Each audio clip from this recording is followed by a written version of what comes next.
back onto the white couch. That's a white couch in it today. I was on this couch earlier for, TV? no. Oh, yeah, MTV Europe.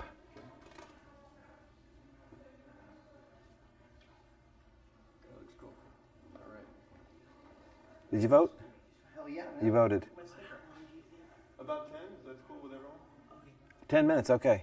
Do they need me? If they need me, Yeah, he just told me 5, but it might not be a real 5, so go ahead and... but call me when they're ready to go, because that's... Okay, great. Just let me know. Yeah. Yeah, whatever you need. Keep it painless. We're good. Okay. First of all, just sitting here in the Ambassador Hotel, talk about shooting here and what this is like for you. Well, this is a damn beautiful building. Just look around, the carpets, the wallpapers, the staircases, the wood, the coconut grove. It beats the hell out of a trailer in a parking lot somewhere. So we were all pretty excited to show up here this morning. Reflect on the joyous history of LA with Sammy Davis and, you know, some of the sadder occasions also with the loss of Kennedy and all. Yeah.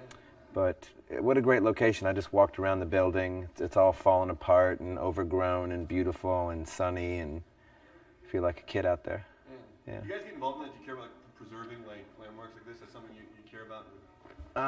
This will tell me go anytime they say, you know. I heard they were turning it into a school. Care, yes. Actively involved in the restoration, not as much as I could be, but I always root them in. When I hear that, like, De Niro's on the board to save the theaters downtown. I mean, because you go downtown, Broadway has some of the most beautiful movie theaters ever. Yeah, I'm all for it. You know, save the old, beautiful architecture. Talk about this video you're shooting today. I haven't seen you guys doing anything yet. What's behind it? I haven't even heard the songs. What are you guys up to today? Well, it's called Fortune Faded. They asked us to record new music to put on our greatest hits CD that's coming out, and we're always up for writing some new songs. So we wrote a bunch and then chose a couple to put on there, one called Save the Population, and then this one called Fortune Faded. A Frenchman by the name of Laurent, who's a great artist and hasn't done a lot of videos that have been seen in America yet, had the idea of using sort of a derelict space, not unlike what we're in today, and having someone break in, having security guards chasing him, but never being able to find him, kind of, you know, Shining meets, you know, cat and mouse chase. Shining meets Itchy and Scratchy. And then, you know, we perform and are part of the whole kind of, we're more part of the texture and the ambiance than we are the story. You know, the gratuitous performance, if you will. Yeah. No. Talk about having a song kind of match up with the greatest hits. Is that a daunting task? Sorry, guys, you're getting hailed. Okay. Oh, getting hailed. Can we pick up?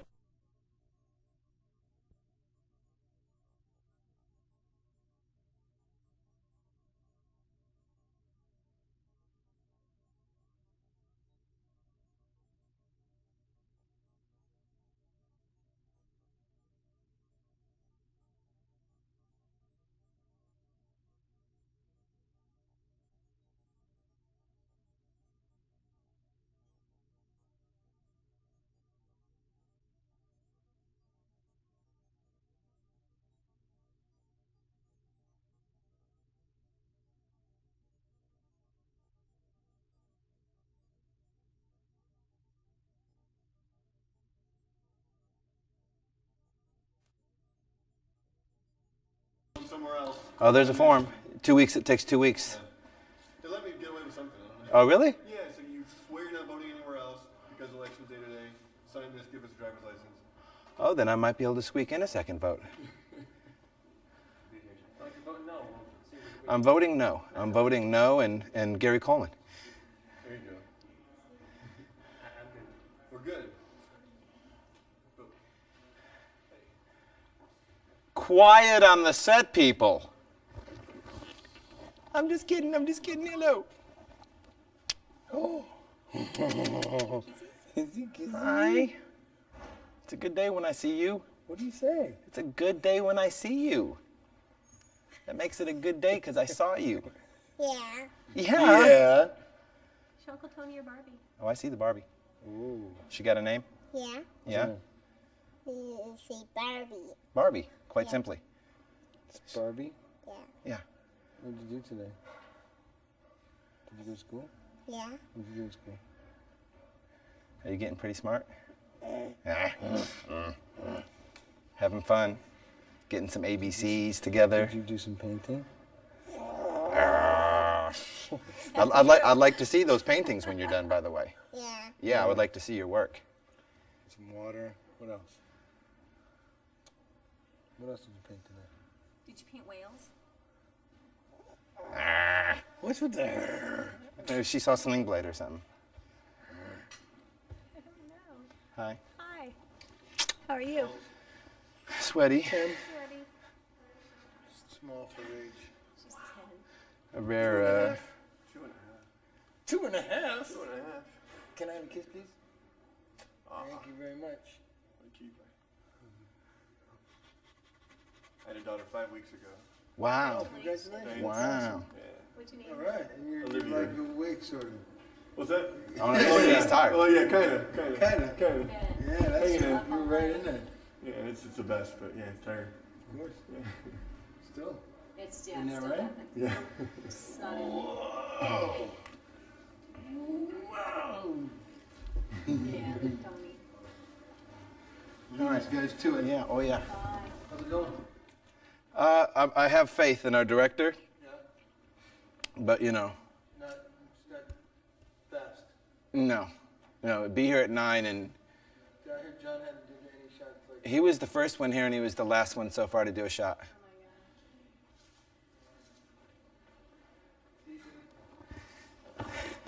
Talk about that actually. How used to this music video thing are you? Where this is kind of like old hat? Do you enjoy the video process? I like old hats.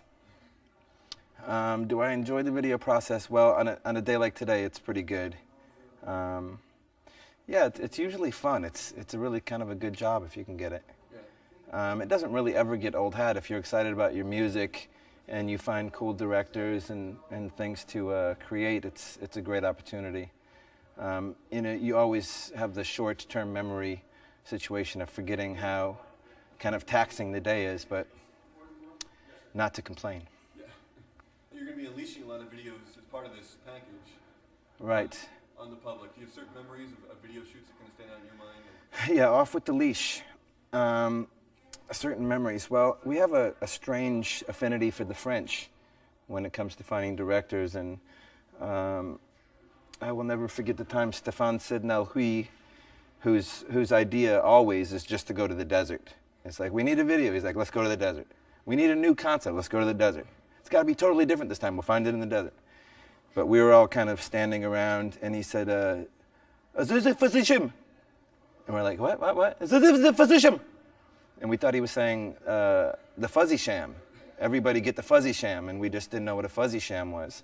Turns out he was saying assume the position, which meant get in your spot there, not a.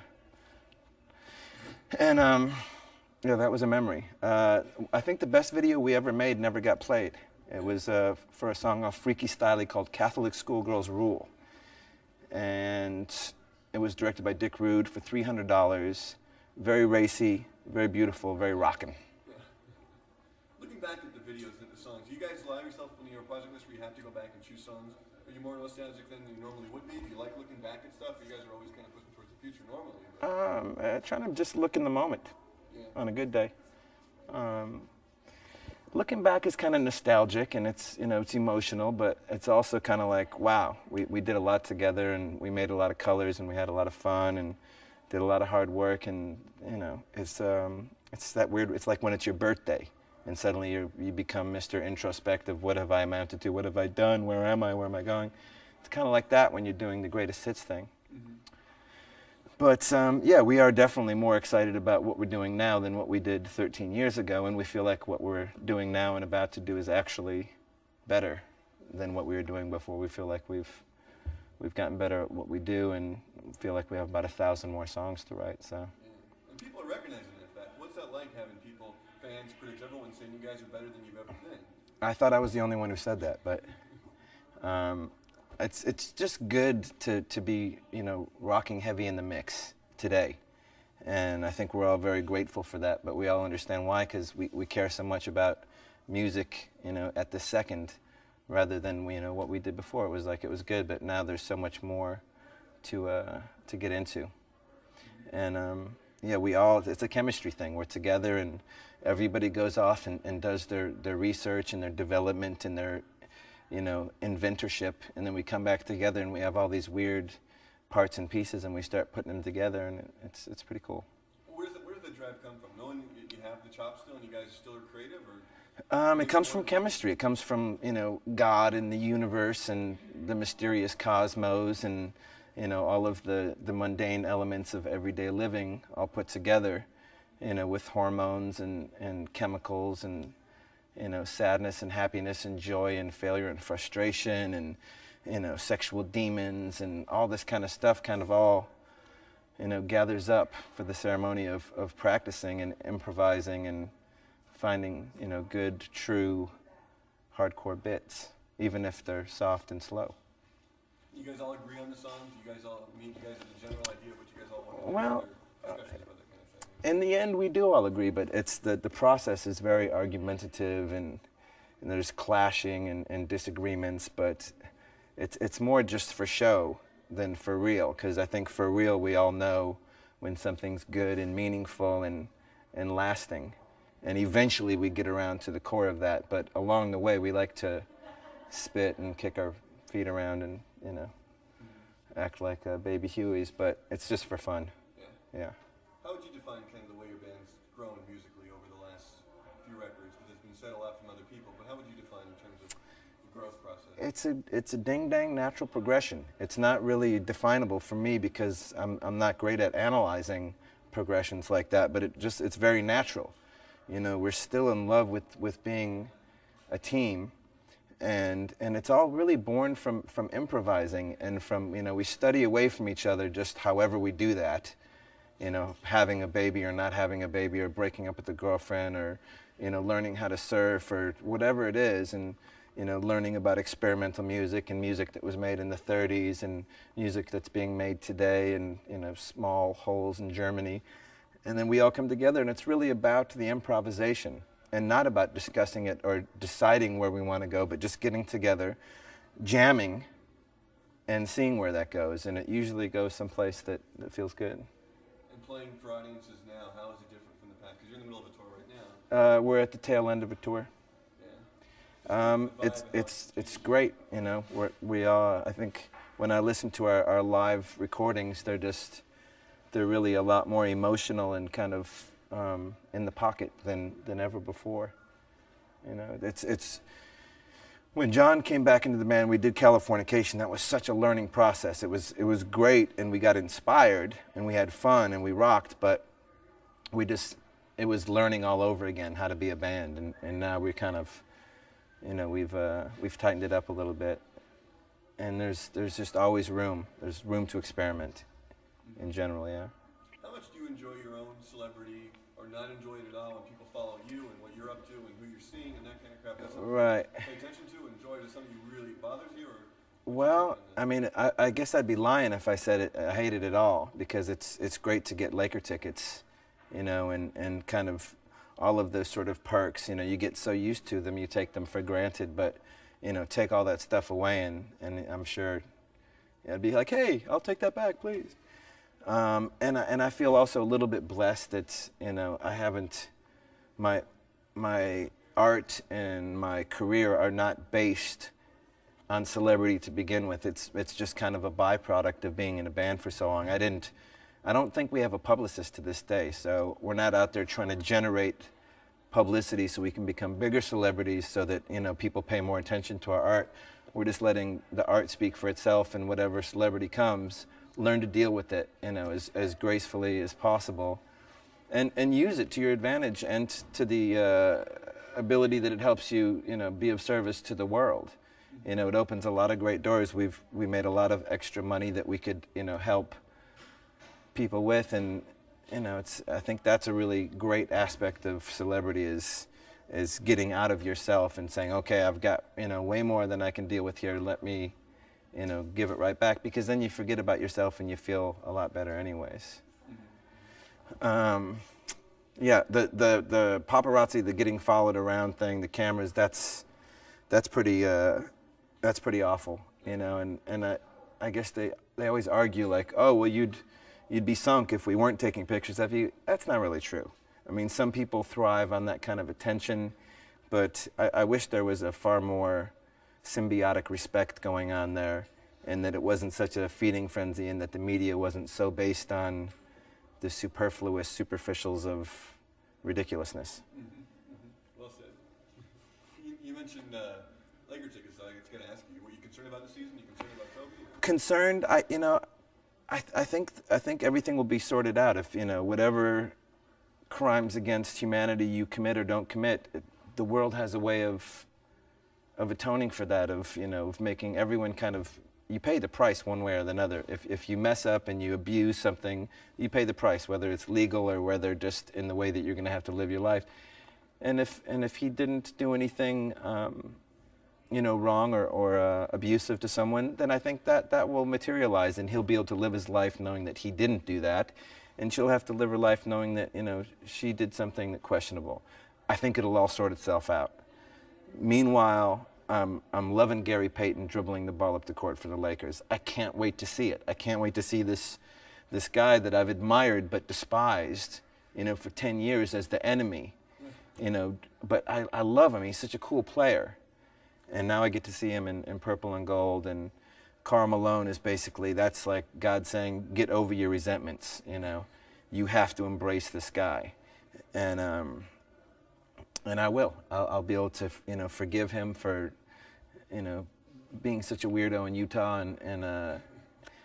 and have just a whole different outlook on life now.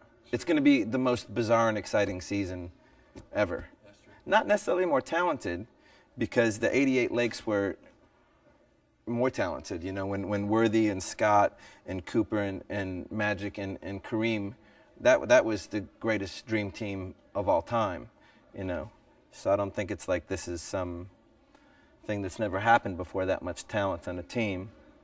But I know that Carl, after, what is his daughter or his sister that won the ring for the WNBA in Detroit? No, I'm not even sure. Oh, well, whenever you're done with that shirt, a family member of his won a championship ring before he did, so now he's driven. Sure. Wanted to ask you, other LA bands, you kind of started out with the Fishbone guys, you know, Bob Forrest, Thelonious Monster, all these other guys in the same circles. Yeah. How much do you guys still hang out with? You talk about your own success versus theirs, or what's that vibe like? Oh, we definitely don't compare success. You know, Stories or...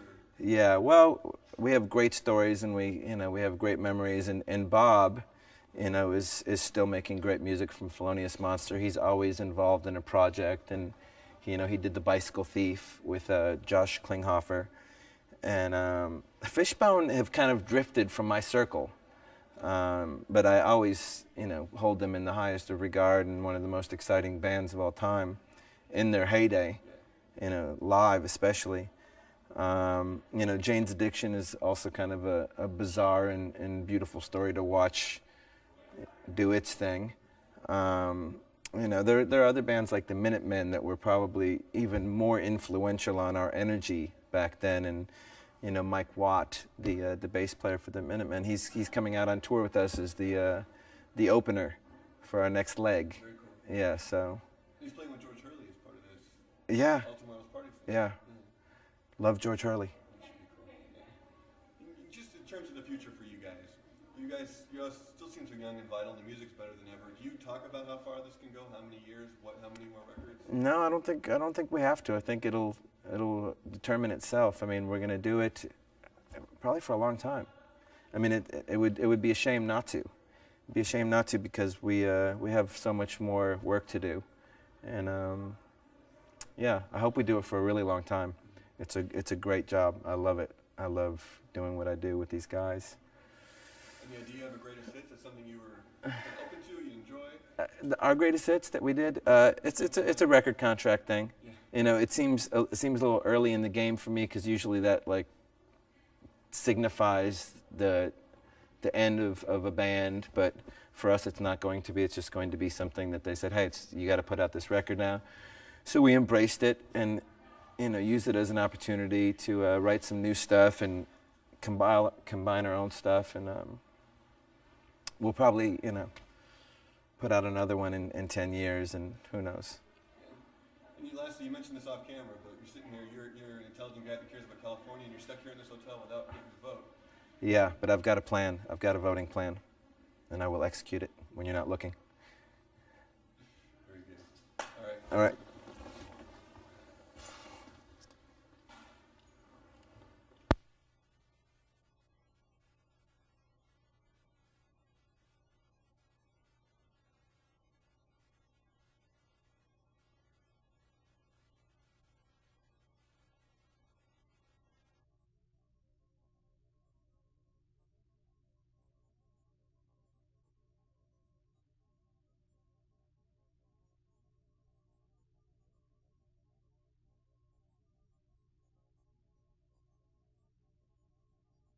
Yeah, we're doing that again in a couple weeks. November.